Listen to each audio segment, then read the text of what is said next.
A large portion of the Jewish nation has returned to its homeland, but the heart, soul, and mind of much of the Jewish nation are still in exile mode. This state of affairs must and will inevitably change. This is Torah Nation TV from Jerusalem, and we are speaking with the head of Machon Shilo, Rabbi David Bar-Hayim. Shalom, Rabbi Bar-Hayim. Shalom. Why are we commanded to read Kriyat Shema twice a day?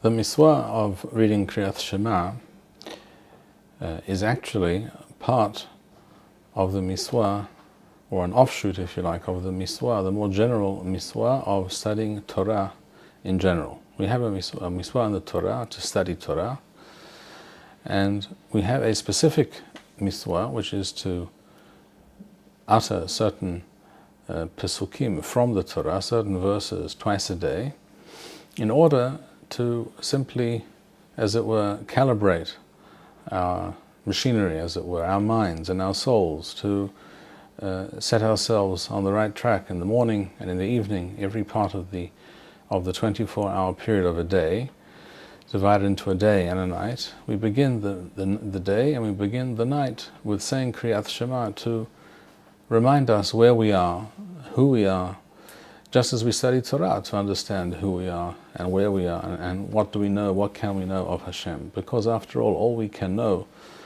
with regards to HaShem is that which He has revealed to us in the Torah.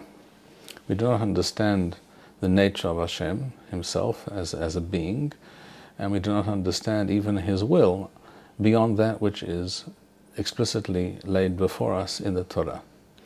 And in Kriyat Shema every day, we mention certain pesukim which focus our minds on the basic and most elementary truth of the Torah, and that is to know that there is a Creator, and that He is one. There is no other power and no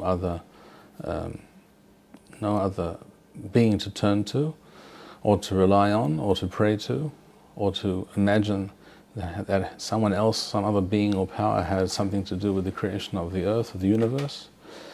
And this being is our God, Elohenu, that is to say, He is a God who has made a special covenant and connection with the Jewish people from the time of Avraham Avinu and down to the present day and into the future. And this is a special zechut for us, and therefore we should accept this concept of Hashem's kingship and Hashem's rule and Hashem's power and complete omnipotence over all of creation. We should accept this and recognize this fact, not only because it is something we are commanded to do, but rather something which we are happy to do. In fact, there is a statement of the Mechilata of Rabbi Ishmael in Parashat Yitro, where, according to some readings at least, there is a sentence which says that Moshe Rabbeinu was told to tell the Jewish people before Har Sinai, before Matan Torah, to accept, prepare yourselves to accept Malchut Shamayim B'Simcha. This is something that we are to do B'Simcha. In fact, the term for reading Kriyat Shema, which, by the way, we begin with Kriyat Shema with the pasuk Shema Yisrael, and then we follow immediately with that which is not a pasuk. We say Baruch Shem Kavod Malchutho L'Olam Va'ed. This second statement which we make, Baruch Shem Kavod Malchutho L'Olam Va'ed, is not some extraneous addition. It is rather an expounding and an explanation of the previous statement, of the pasuk Shema Yisrael Adonai Eloheinu Adonai Echad.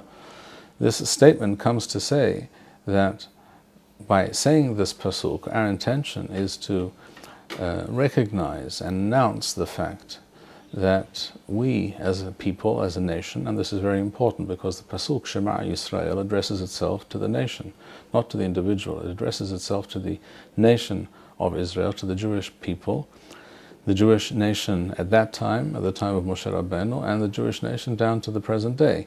This pasuk addresses the nation of the Jewish people, and we, by saying this pasuk every day, we connect ourselves to that nation which received the Torah, which is aware of Hashem's existence in a special way, in a different fashion altogether, on a different level, on a different dimension altogether from any other human society or group or even individual.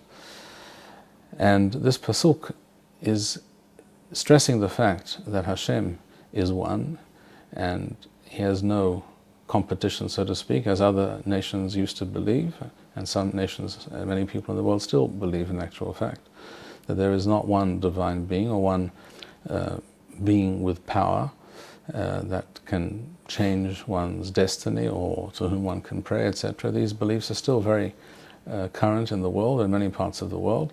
This pasuk tells us that Hashem is one and that He is ours. That is to say, we have a special connection to Hashem and that we accept His kingship, His unique and sole rule over everything, and His will. We accept His will as loyal subjects do with regards to their king. We accept Hashem's will, that which we understand from the Torah, because that is all we know about His will and what He wishes for us to do and what He wishes to see in this world that He created. We accept all these things and we do so b'simcha. And in fact, the term used by Chazal is Malchut Shamayim, Kabbalat Malchut Shamayim, not, as is often stated by many, Kabbalat Ol Malchut Shamayim. This is in fact a term which appears nowhere in the accurate texts of Chazal. In all the accurate versions of the Mishnah, for example, we find in the Kaufman manuscript and the Palmer manuscript and the Cambridge manuscript and in many other ancient sources. If one looks in Rashi, for example, one sees in many places also in Rashi this term is used, Kabbalat Malchut Shamayim. Never do we find the term Kabbalat Ol Malchut Shamayim. In the famous Mishnah, where Rabbi Yoshua ben Korha explains in the second perek of Masechet Berachot why Parashat Shema precedes Parashat V'Hayam Shema, he says because a person has to first Ela Yikabel Alo Malchut Shamayim Tehila. He should first take upon himself and accept and recognize Malchut Shamayim, the kingship, or the kingdom of heaven, literally, the sole rule and kingship of Hashem. There we have the word Ol Miswoth, and apparently the word Ol in that term, Ol Miswoth, was somehow also copied by some copyists and attached to the concept Malchut Shamayim, which precedes it. But in fact, in all the accurate versions, without fail, without exception, the term is Malchut Shamayim or Kabbalat Malchut Shamayim. The same is true of the Mishnah, which appears later, where Rabban Gamliel, even though it was his marriage night, and he was therefore patur from saying Kriyat Shema, and he was asked about this, why he was saying Kriyat Shema, he said, Ani shomea lachem, I will not listen to you, levatel mimeni malchut shamayim, not all malchut shamayim, malchut shamayim sha'ahat, I will not listen to you, I will not accept your advice.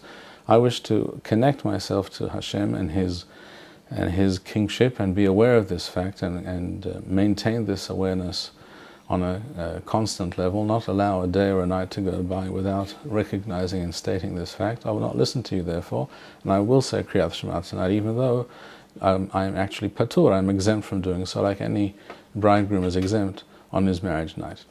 So the concept of reading Kriyat Shema is the idea of accepting and being aware of and proclaiming Hashem's kingship, and this is why we add the verse Baruch Shem Kavod Malchutho L'Olam Wa'ed. We accept and recognize that Hashem is in charge and controls everything, and this is the essential understanding and concept on which all of the Torah is based, and therefore it is like a microcosm of the study of Torah in general. By studying the Torah in general, we understand many aspects of Hashem's will and Hashem's actions in the past and the present.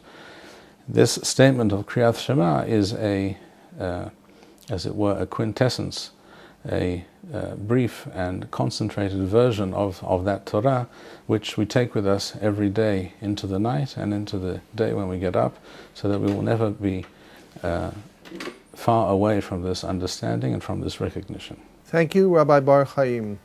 We would like to encourage our viewers to share these videos with friends and send in your responses. We would also like to suggest the following opportunity to our viewers. If you identify with Rabbi Bar-Hayim's message and would like to sponsor or dedicate a video interview with the rabbi in honor or memory of a loved one, if you would like to obtain Birkon Nusach Eretz Yisrael or invite the rabbi for a speaking engagement, please email us at office@machonshilo.org.